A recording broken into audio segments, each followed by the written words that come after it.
What's up, guys? Zach Scriven here. Thank you guys so much for tuning in. Today, so good to see you. Today, I am doing a little technical demonstration. I have a meeting set up with someone from Wonderware. Oh, let's see. It's in my Gmail. So I'm going to join in this demo. After last week, someone reached out to me and was like, oh, I don't want to give my whole email. And they're like, "Oh, let's set up a I saw you did that, demo with Mike Lapitan. Let me set up a, additional demo with you and show you some more features." I'm like, "All right, let's do it." Oh, we are going to join the conference. We are like 1 minute late, so join a meeting.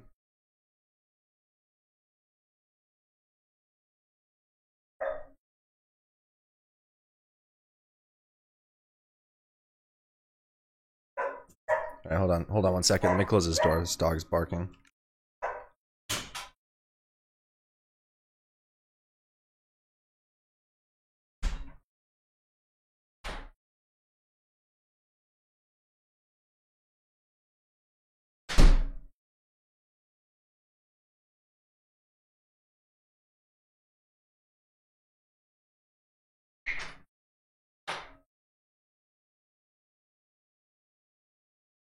All right, let's do this.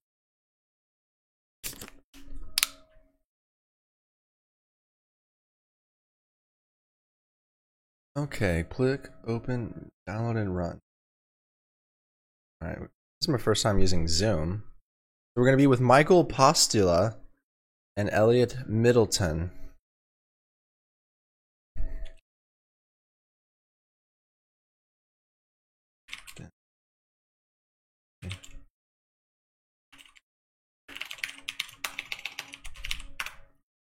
Here we are.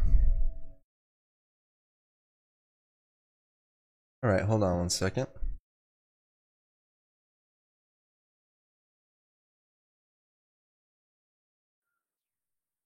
Hello, hello. Zach. Hey, how's it going? Good. How are you? Yeah, good, thanks. How are you? I'm doing very good. Thank you. Sorry I'm a bit late. Just was downloading Zoom and stuff for the first time. You haven't used Zoom before?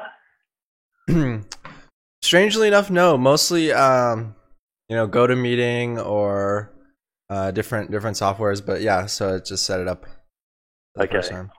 Once you discover Zoom, you won't want to use anything else. Okay, yeah, I've seen a lot of webinars and stuff with it. It looks pretty cool. So we got myself and you, Michael Postula. Thanks for reaching out to me on LinkedIn. Yeah. No, my pleasure. Thanks for thanks for starting to take an interest in what we do. Appreciate it.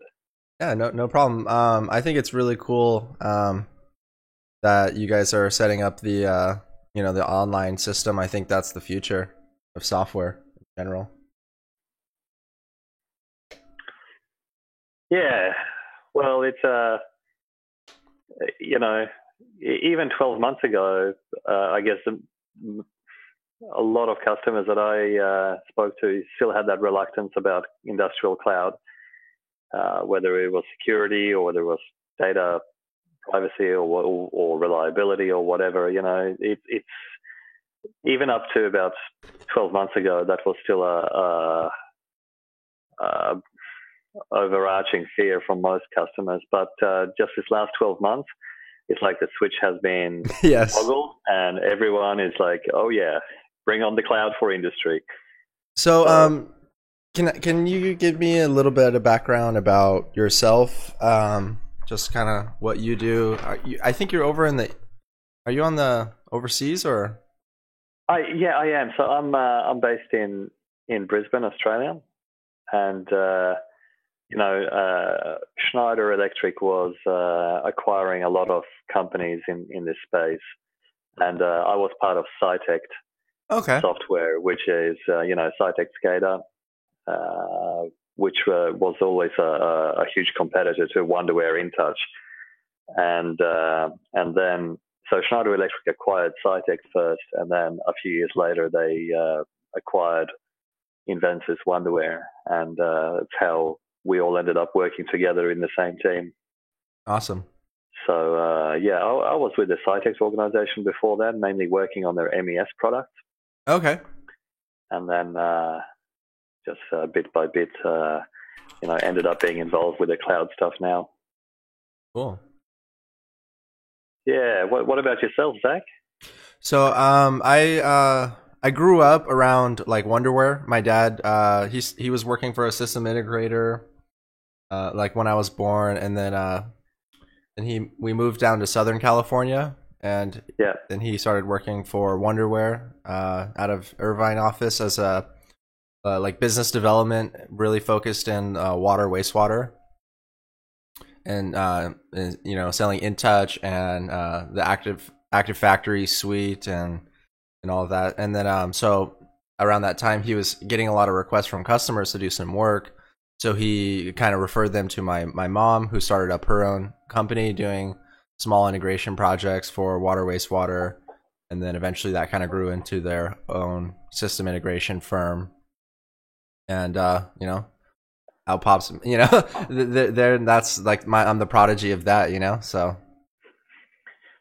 Yeah. And then you sort of moved your interest to inductive. And yep. what was the thing about inductive that sort of caught your excitement? I liked its unlimited nature, its licensing model, and I liked what else did I like? I liked that it was server based and really easy to install everything, all the modules, like without having to install it on a bunch of separate computers, and it's just really simple, like for simplicity. Yeah. For a lot of the projects that I was doing for water, wastewater, I mean, it was like more than you needed, like it was, I mean, I guess if you were doing like a big, manufacturing plant or something like that, where it's more complex, more tags, and you may want more of something with like a stronger engineering backbone. Not that inductive doesn't have that, like with its UDTs and with its templates, but yeah, I think and then also its web-based nature, so like its ability to integrate with other softwares was really cool. So it's just, I guess it's kind of a different, originally I saw it as like, all right, this is the best of everything, it's a replacement and all be all, and then I kind of like as I start to see different customers and work with different companies and then started to see more offerings from Wonderware, then I'm like, oh, okay, maybe there's a place for different systems, and it's not a one answer fits all. Yeah, and if we believe some of our colleagues from Seattle, you will be able to do everything in a one system. It's called Azure and Power BI. I would definitely like to see some more Azure offerings. You sound skeptical about that, though.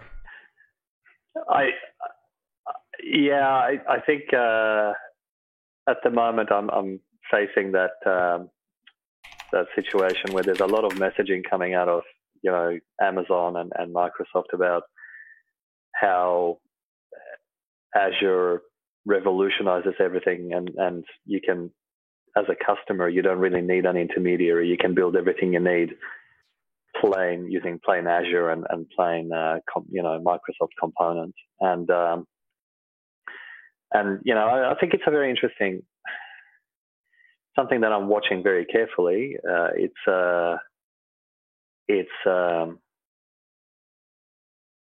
feels a little bit like we're back 15 years ago with the SharePoint world, when Microsoft SharePoint was the hammer that could solve every job. Mm-hmm. And the number of MES systems that were built using Excel embedded in SharePoint. And I feel like we're back in that same time again. We've done a full circle. 15 years later, we've done a full circle, and now the catchword is Azure. And I am a little bit skeptical, but I'm also, watching carefully. I mean, there's no doubt that the cloud revolutionizes things, and it does it does present new scales and new models, and maybe people can contribute domain expertise and upload it to the cloud, and it becomes available to everyone. And there's no doubt that some of those things are revolutionary, but Okay. I guess I'm still in a bit of a I need to be convinced, because I in my experience, the industry domain it's just not that simple. It's Right. really hard, and if you've worked in system integration for a while, you know this. It's just really hard. Yeah. To get 100% reliability on stuff, it's just really hard. And I suspect when we will simplify some parts of the architecture, we'll bring new complexities in somewhere else that will make it challenging again. So, at the moment, I have a lot of confused customers that are listening to the messaging and sort of saying, do I need to invest in Wonderware, or can I just, build my own stuff using Power BI and time series insights? I think time will prove that, those things have a place, but it doesn't replace a full-blown industrial stack. But it's definitely an interesting time for us. Okay. So so I've built an MES system. Like, I've coded it using WinCCOA and SQL Server. Yep. So I wrote all of the data logging, like timestamps of like all the machine states, and then wrote queries to pull that information back to get, summarized, like how much downtime, how much uptime, and be able to view that however they wanted and visualize that.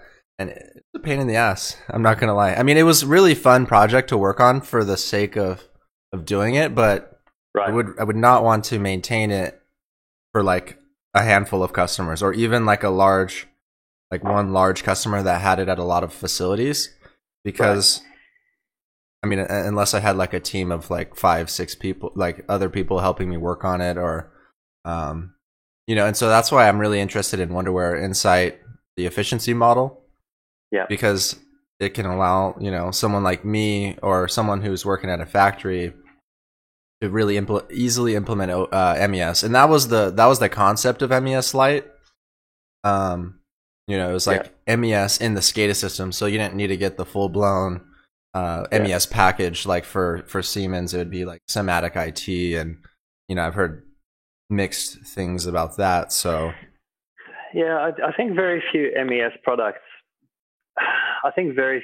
products really succeeded, and a large part of the reason is because each industrial domain was really hard. So the MES products that focused on continuous processes struggled to succeed in discrete, which in turn struggled to succeed in pharma, et cetera, et cetera. So they discovered that each industry became really, really complex once you started. That's exactly why we chose to. I think that's why we chose to do that, was because the particular process we were tracking was a CNC mill on parts that take like weeks to mill, like a large 12-foot diameter stainless steel $100,000 casing for a Boeing jet engine. Okay. So and there's like maybe 50 different operations, and using software, they modeled like, okay, if the forged was perfect, there's X amount of millimeters that we need to shave off in this operation, so that should take an hour. And so I pulled the operation out of the FANUC controller, and then I plotted that against the ideal time, and then when it went to the next operation, I could tell whether it was spinning and whether it was cutting, or whether it was stopped. So if it went stopped, it went downtime. If it was spinning, then it was runtime. And then,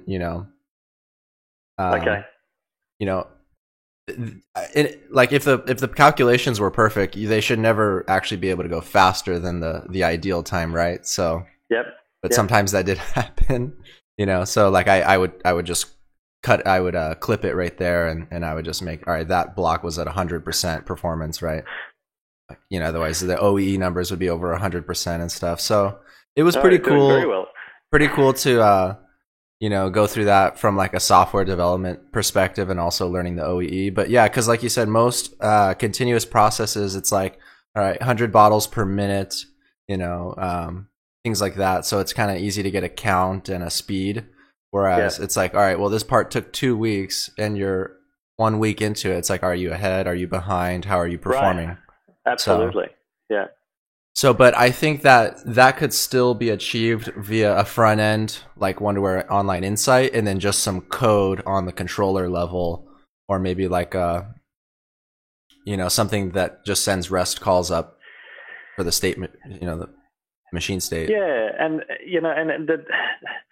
I guess most MES projects became that thing of, yes, we can make it perfect with enough services. And that's what made them really complicated and quite expensive. And I think that's how the MES industry kind of missed the market. They had a lot of successful reference sites, but it never was able to crack into that InTouch mass market realm, Yeah. And now, 20 years on, there's still a lot of customers who don't do OEE, and that's a disgrace. Yeah. So it's really time to really simplify MES and make it approachable for the mass market, and that's kind of what we're hoping to achieve with Wonderware Online. Okay. So obviously, not everything at once. It takes time to build things to make them simple, but that's the plan anyway. Okay. So, do you have any like demo or anything like that planned for today? I'm actually really enjoying just this conversation about the industry in general. It was unexpected, but if you had anything planned. Yeah, I didn't have anything planned because I don't know where you wanted to go with this as well. We can either do something now or we can schedule something. If you tell me the sort of topics that you're interested in for a demo, I can follow up. Okay. Today was really just I'd like introduction. to just get to know you and find out what you'd like to do or what's in line with what you.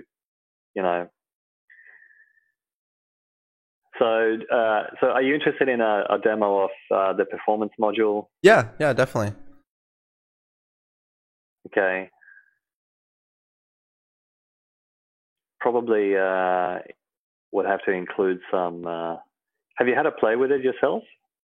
Not much beyond what I did with Mike the other day. I am, like I said, I'm planning on hooking Ignition up to it to throw historical data at it.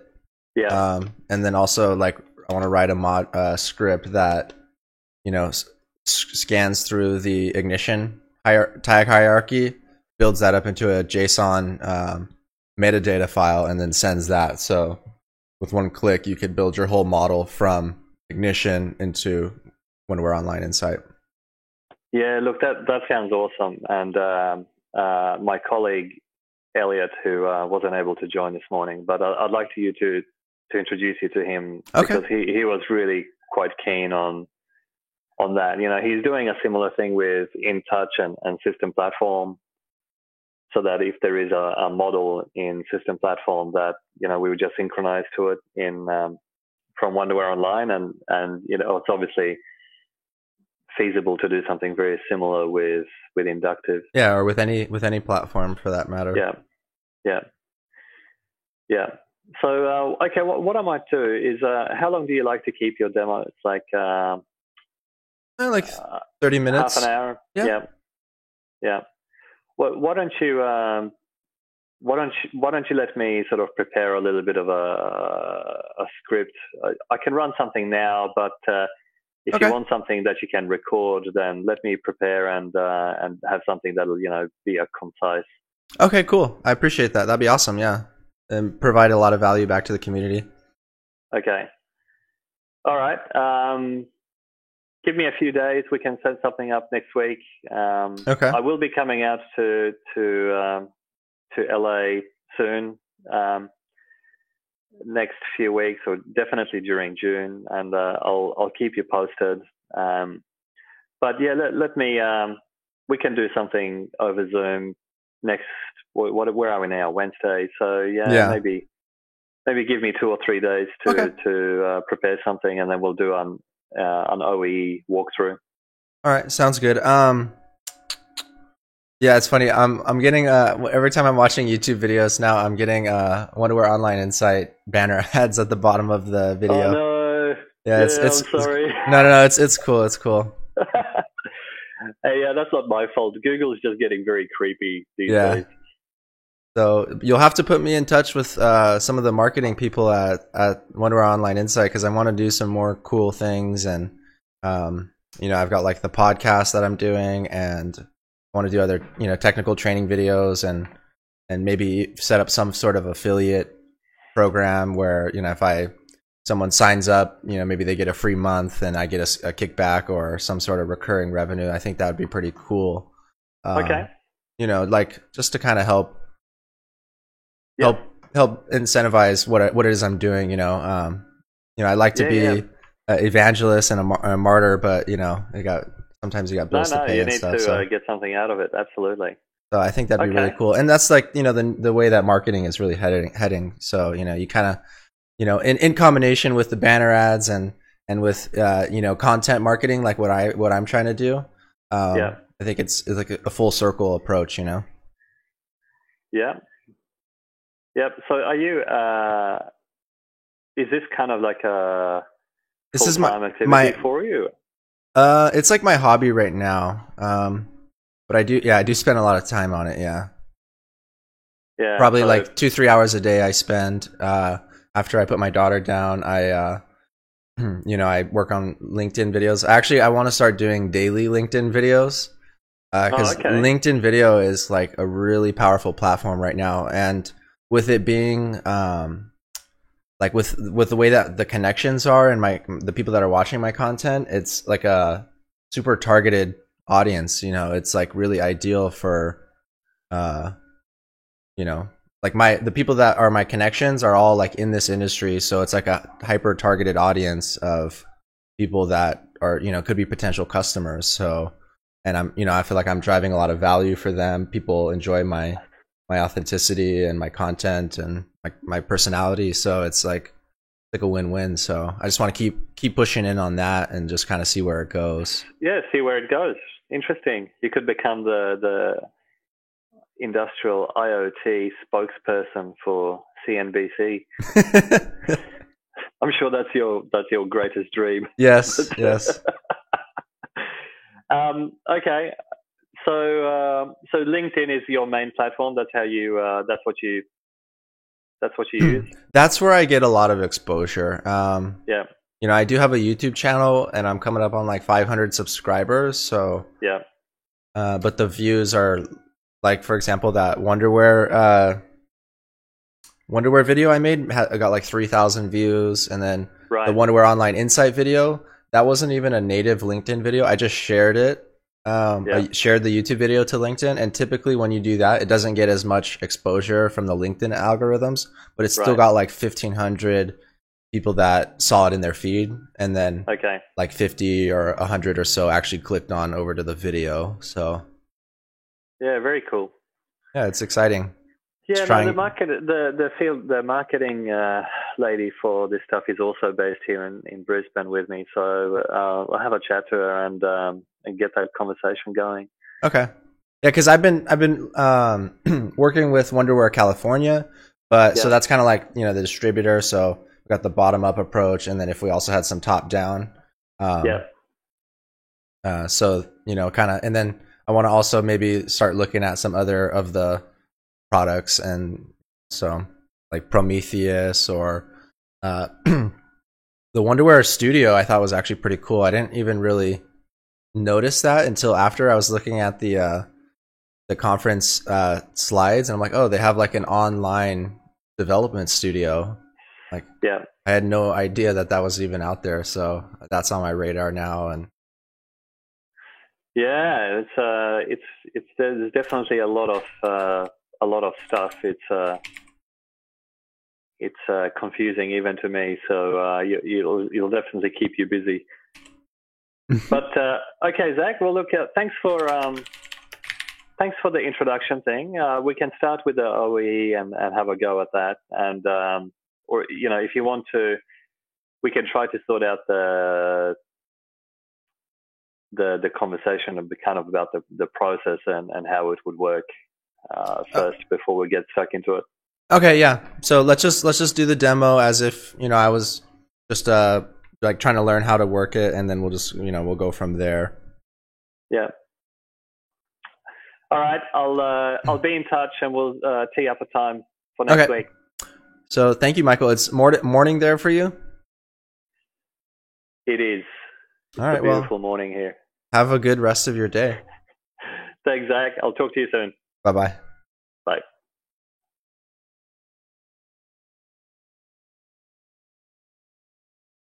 That was pretty cool. Michael seems like a really nice guy. I enjoyed our conversation. What did you guys think? Let me know in the comments down below. Make sure to hit like, get subscribed. We're going to be putting out more Wonderware Online Insight content, as well as other offerings from Wonderware and other manufacturers as well too. Inductive, Rockwell, you name it. I want to be covering it and putting out that information, exposing the truth, exposing what's good about it, what's bad about it. Like I'm not, if I'm going to be doing a sponsored post, like this wasn't a sponsored post, but if I'm going to be doing a sponsored post, I'm going to obviously make that known, but that's not going to affect my opinion. I'm going to let these companies know that when I'm working with them that, I reserve the right to my true opinion. And if there's something that I don't like about it, I'm not going to try to hide that, so that's just the way that it is. That's the way that marketing should be. And like MKBHD, he even said, I watched a podcast with him and he's like, yeah, LG, they'll send me a phone, but I give it an honest review and they're fine with that, and then they try to actually fix it. So I think it's actually a really good thing. If we try to beat around the bush, what that really does is just, it kind of makes it like we accept the current reality. And instead of trying to do that, let's just try to make it better for everyone. So that's it for today, guys. I'm gonna stop rambling. Join the Scriven Squad and see you in the next video. Peace.